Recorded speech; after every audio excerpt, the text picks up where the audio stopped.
On the next McDougall MD, a life-saving doctor. Is he a quack or a hero? Join us and you be the judge.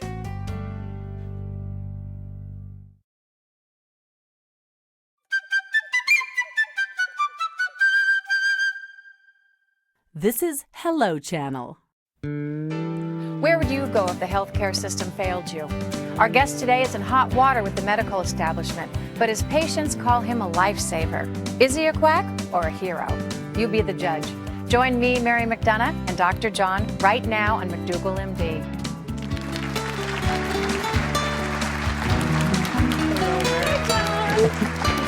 Good to see you again.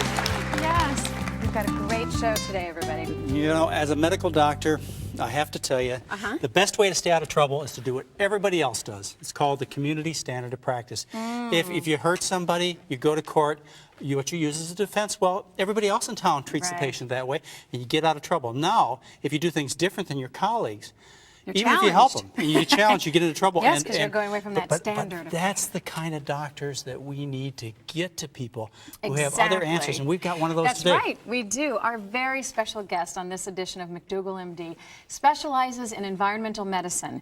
Many of his patients consider him their last doctor of hope.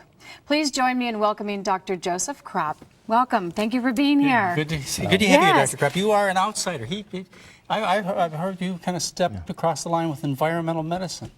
Yes, I was accused that I do not follow the standard of practice in my whole 10 years trouble with the College of Physicians and Surgeons, which are the licensing body for the physicians. So why is that? If I came to you, what would you do different? And well, if I came to you and said, I have fibromyalgia, yes, what would you do that would be different from, say, another doctor that I would go to?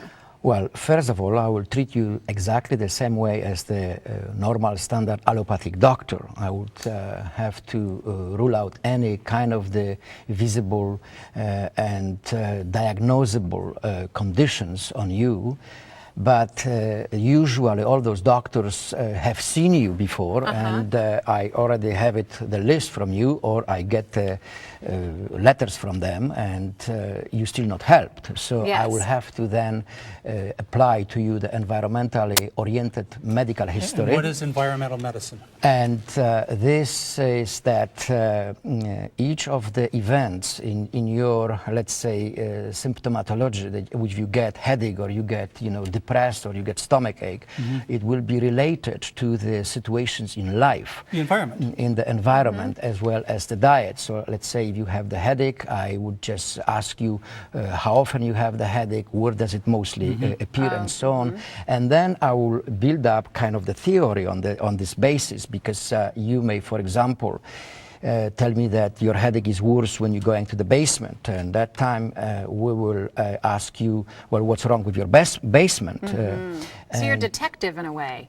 You try to figure it out, and it's a lot to do with allergies? It is the detective work. It is a lot to do with the allergies, a lot to do with the sensitivities, because there is a specific criteria or specific description of allergy. Sensitivities are a little bit different in this. So how common do you think this is, that people have these environmental sensitivities? Well, I think allergies? It was allergies and disorders related to allergy or the immunological disturbance are very common. Half the population, 80%, 20%? Any guesses? Particularly the ones who are reacting specifically to chemicals is approximately 30%. 30% of the population reacts of the population. But people talk about carpets, chemicals in carpets, chemicals in household detergents. That's absolutely. This is the part of the my medicine. Okay, that first after the history. Okay, I obviously through the questionnaires I'm going to find out what kind of the carpet you have, how soon or how long ago did you move to the house, or how long do you live down there. If that's a new house, this is the potential trouble for everybody who moves in, and then what else do you have in the house? Do you have any kind of the hobbies in the basement and so on? And we ask about the patient.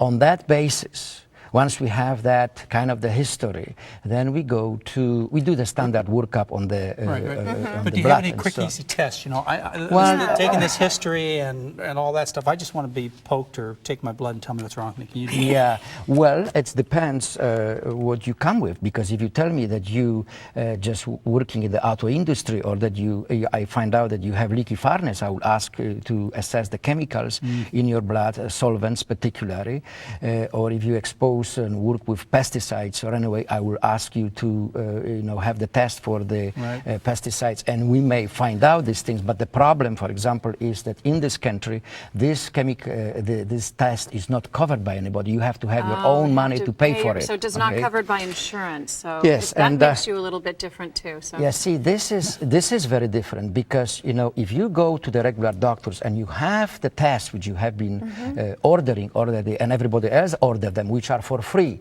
which are given and calling Or insurance by companies cover it. It's much easier.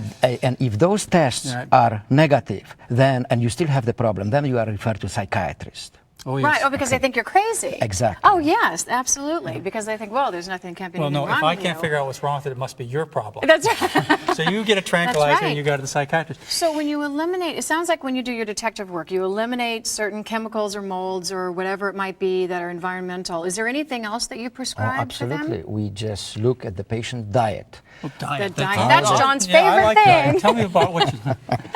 Well, anyway, we test people for foods. Food allergies. Okay, Food for food allergies. allergies. Now, is this again yes, blood? and this Are we is, talking about blood tests? Skin you can tests? do it by blood, you can do it by skin, and I do it predominantly in my office with the electrodermal screening device, which later on I prove. Again, What is by the- that? This is another one of those non-standard, non-established Yes. It's not a scratch test. doctor quack Well, I test, do right? prick tests, but the prick test for foods is no. You never discover anything on it unless you have anaphylactic reaction to peanut. At that time, you will have it. Well, we've got to hear food much test. more about this test, and I think it'll probably take a few more minutes. So we're going to come right back and find out this information, and we'll ask Dr. Kropp how he got into serious trouble with the medical establishment as well. And all of that is when we continue right after this brief pause. So please stay with us.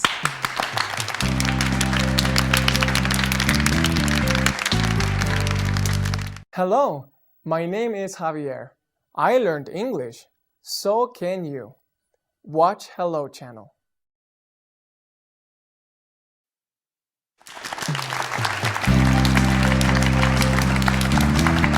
And welcome back. With us is Dr. Joseph Kropp, and Dr. Kropp is an MD, but he's quite a bit outside of the establishment in many, many things that you do. You were telling us a little bit of how you test these folks. Well, we test them by either needles, okay, and it's That's we call controversial.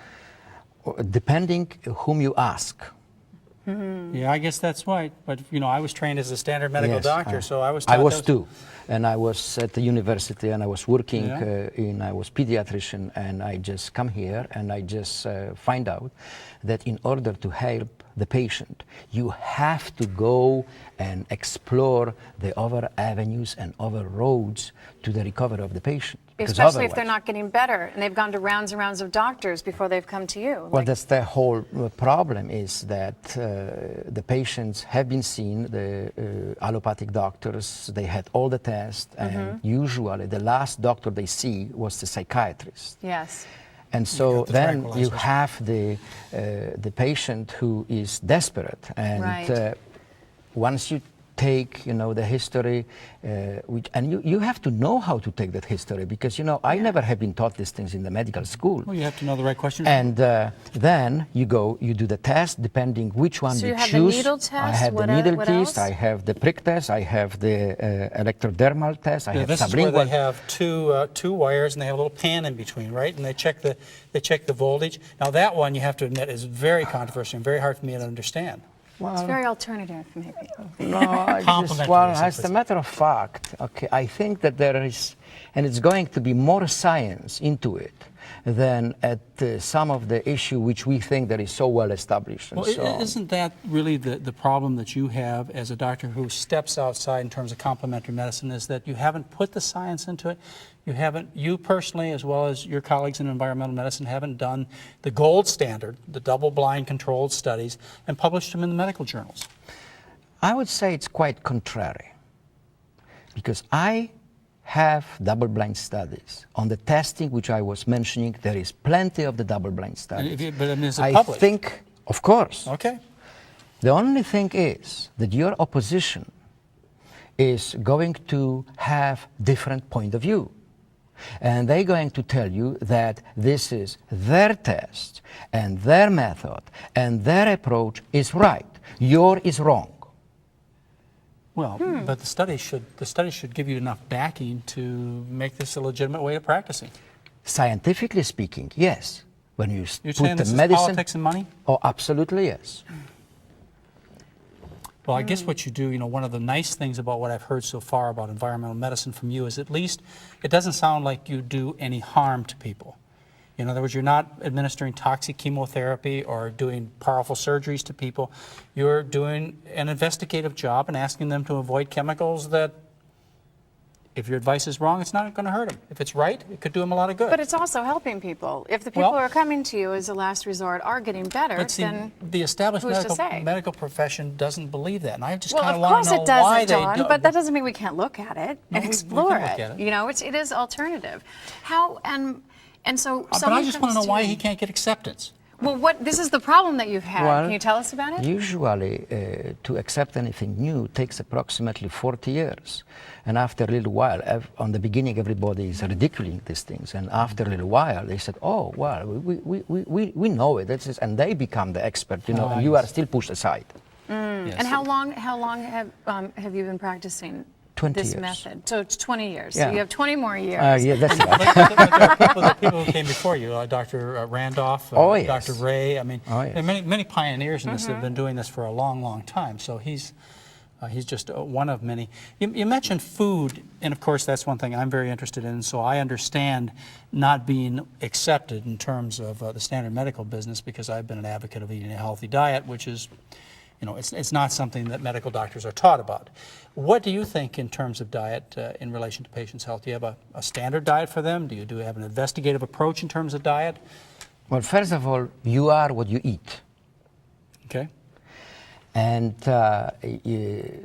when we look into the patient's problem from the point of view of the foods, we're finding out that usually the foods which you like the most and the food which you eat most often is the one which causes the problem.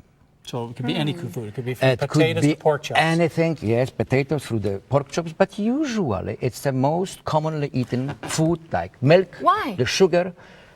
Why is that, do you think? It's a good question. And this is the things which is not understood by the medical establishment because people usually do not recognize this kind of the disorder and they get addicted to food, Right. okay? And they eat more and they get more sick. Only How do you break that addiction? you have to, first of all, you have to know what to do with these things, okay? You have to figure out which foods the patient is most you do often. that by and so on. what? Absolutely. By the history, then I do test them, This is okay? again blood tests. Either the blood, either the skin, either the electrodermal, depending, who can afford what, okay? Then, once you have that, you ask them to remove these foods from the diet. It's not very many of them. Elimination diet. Elimination diet, okay? And Now, then they if you see how they want feel. to prove the connection, okay, you ask the patients, for example, to stop, let's say, drinking coffee or eat sugar or eat milk for about at least 4 or 5 days. Right. Totally, okay? Get the stuff out of the system. Get it out, okay? And then, on the empty stomach, ask the patients to eat 2 slices of bread or drink a glass of milk and so on. And usually the symptoms which they come to you with, like the headache or just tiredness or something, you're going to get the explosion of the symptoms and then how you prove the cause and relationship. Mind you, the challenge test by foods was very well proven and accepted by the opposition. Yeah, for many Oh, years. that's It's very been a interesting. So standard it'll really treatment. explode, and you can figure it out. It seems very reasonable to me. A The process problem of elimination. is this takes a lot of time, and the profit margin is very low. Right, and no one wants to so take the time that's like the you do, problem. But the Doctor. results are dramatic, and we're going to see that. Now, don't you go away. We are going to talk with a couple of Dr. Kropp's patients as Dr. McDougall, MD, continues.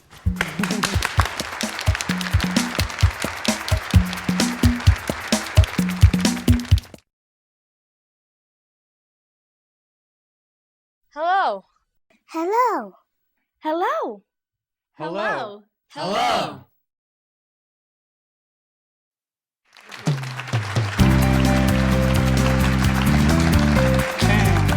And welcome back. With us we have Dr. Joseph Kropp, MD. A little bit extraordinary, I would say, outside of the standard practice of medicine. And two of his patients, Margaret Kroll and Cindy Bacco. In fact, Cindy's not a patient. She's the mother of a patient. No, but you were kind of a patient too, aren't you? I'm a patient as well. Patient yes. as well, but also the mother. What kind of help did you get from Dr. Kropp?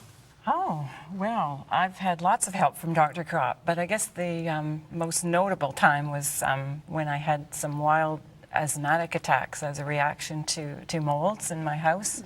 I was moving into a new old house and cleaning the carpets, and I woke up 6 to 8 hours later with these wild asthmatic attacks, and I don't have asthma. You'd never had them before? And I'd never had them before, and I've never had them since that period of time. But that's what molds caused to me. And So did you sell the house? we found later great patches of molds. Or you No, just cleaned up the mold? my great husband cleaned it all up, and it's fine now. Yeah. So you didn't have to take any special tests, any special Oh, IV yes, yes. therapies? You I ran to Dr. Kropp, and he wisely gave me some oxygen because he knew that I was going to spiral downwards, probably, which I did. But that's not standard treatment for asthma unless they get real bad. Well, I was real bad. Sounds like it was And pretty I was needing testing for chemicals and inhalants, grasses, trees, and Why did you go to Dr. Kropp? Had you heard about him before, or had you gone to other doctors His name first? got around, and I needed to go to somebody way back in 1980, and I had a history of chemical sensitivities, but this one event was the worst, I It must guess. have been a big step because your insurance didn't pay for it. You had to pay for it on your own. Is that correct? That's right, but it was better than the alternative, which was not to be here at all. You stay very sick too. Yeah. So your asthma was cured. Can you get around molds these days? Yes, I'm much, much better thanks to shots. What do you and- think made what was the single or two things that you really think made the biggest difference in her so that she can now get around molds where she couldn't before? Well, I think that would be what, desensitization?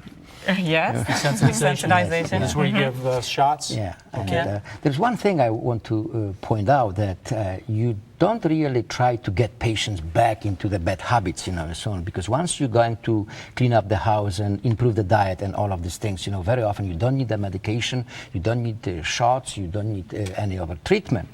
But Just if... to get them started a little faster, is that the idea that you give the shots just to help them along a little quicker? Oh, absolutely, yes. And once you stabilize them and so on, then the patient is going to decide on their own if it needs a medication or not. Dr. Kropp, what did you do to your diet?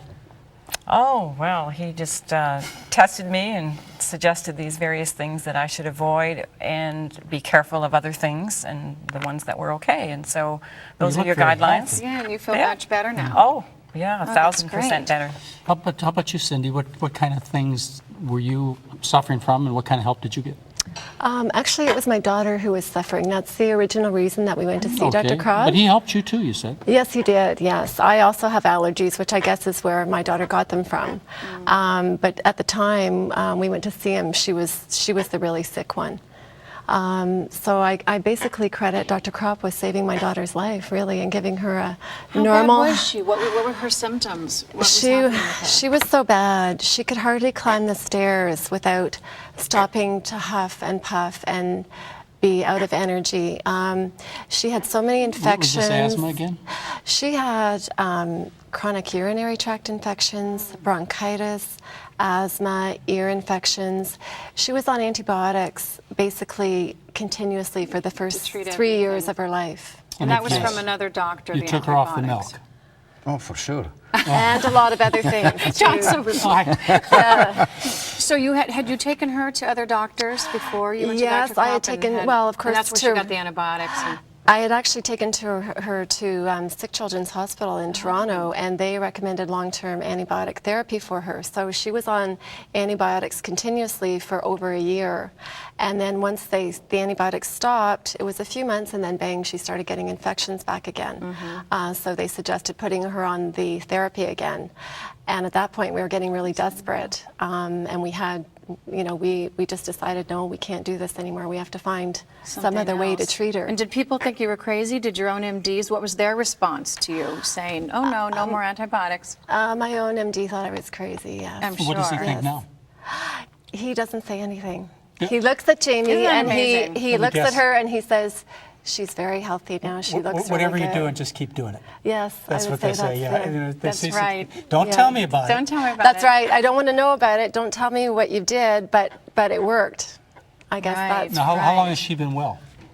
She's been well now for 4 years, I guess. years. She was 3.5 when I first took her to Dr. Kropp, and she's 8.5 now. So So 5 many years. I want to Parents do mention that. one thing. She Yes. did not believe me on the beginning also. Ah, so it was a leap of faith no, for you. you know what? It was because when you go to going to regular doctors, going to sick kids, which is one of the greatest hospitals in Toronto or Canada, you're conditioned to believe what doctors tell you. So if they tell you your child needs antibiotics, you just believe them.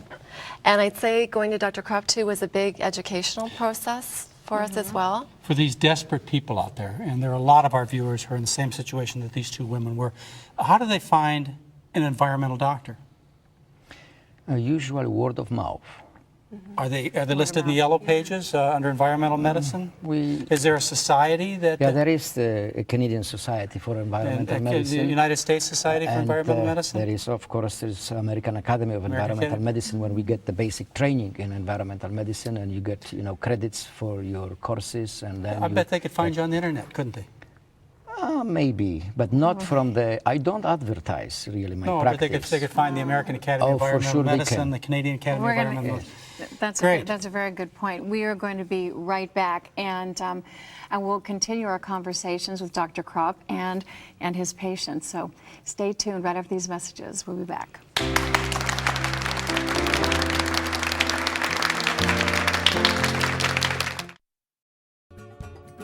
Thanks for watching Hello Channel. Learn the language of the internet, travel, commerce, and diplomacy. Watch Hello Channel and learn English. Do it for yourself.